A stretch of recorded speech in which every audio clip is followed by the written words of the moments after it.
ओम श्री परमात्मने नमः। मानव जीवन का उद्देश्य और तत्परता।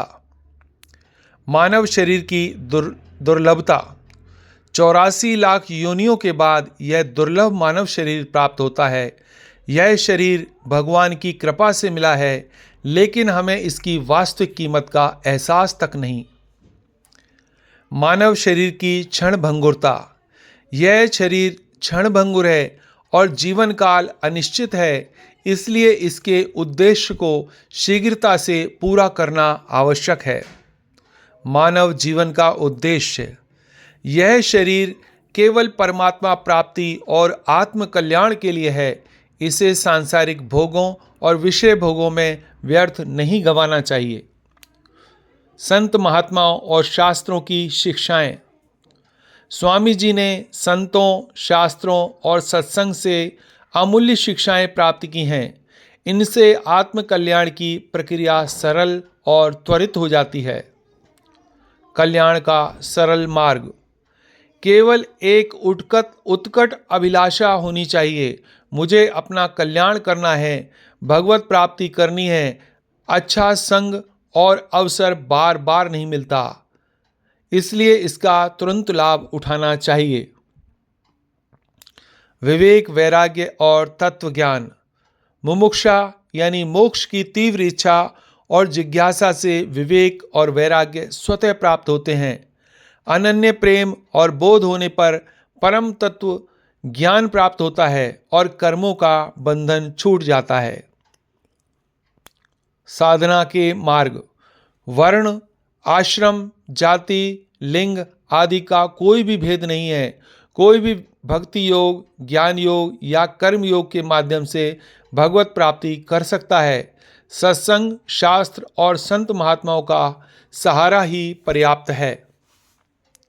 अवसर न चूकें।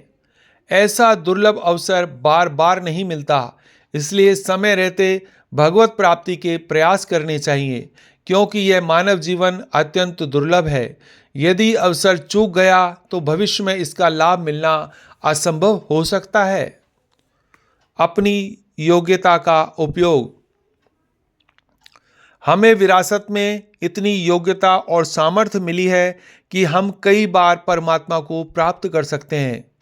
यदि कमजोरी महसूस हो तो प्रभु से सहायता मांगनी चाहिए।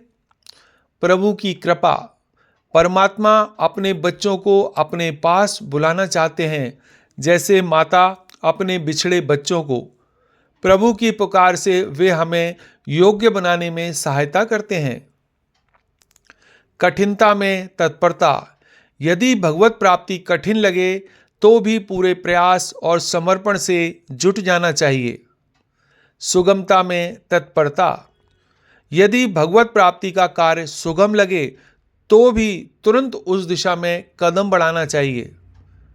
आत्म कल्याण की प्राथमिकता। सांसारिक कार्य अन्य लोग कर सकते हैं, लेकिन आत्म कल्याण का कार्य स्वयं को करना होगा। भगवत प्राप्ति के अधिकारी। हर व्यक्ति भगवत प्राप्ति का अधिकारी है। इसके लिए केवल अपनी शक्ति और नियत का सही उपयोग करना आवश्यक है। सांसारिक उन्नति में संतोष। सांसारिक उन्नति में संतोष रखना चाहिए और उसे सीमित मानना चाहिए। अधिक भौतिक इच्छाओं के पीछे भागने से आत्मिक उन्नति बाधित हो सकती है। परमार्थिक उन्नति में प्रयास। परमार्थिक यानी आध्यात्मिक उन्नति में कभी निराश नहीं होना चाहिए। अपनी उत्कंठा, गहरी इच्छा और अभिलाषा को निरंतर बढ़ाना आवश्यक है। योग्यता का समान महत्व। भगवान के सामने हर व्यक्ति समान है, चाहे वे अत्यंत योग्य हो या साधारण। यदि नियत शुद्ध और सच्ची हो तो हर प्रयास स्वतः सफल हो जाता है। आज के सत्संग का सार। भगवत प्राप्ति का मार्ग सरल है, यदि हमारी तीव्र इच्छा, विश्वास और समर्पण हो। मानव जीवन का उद्देश्य परमात्मा की प्राप्ति है, जिसे समय पर पूरा करना चाहिए। स्वामी जी के संदेश को अपनाकर अपने जीवन को सार्थक बनाएं और आत्म कल्याण की दिशा में अग्रसर हों। हरे कृष्णा,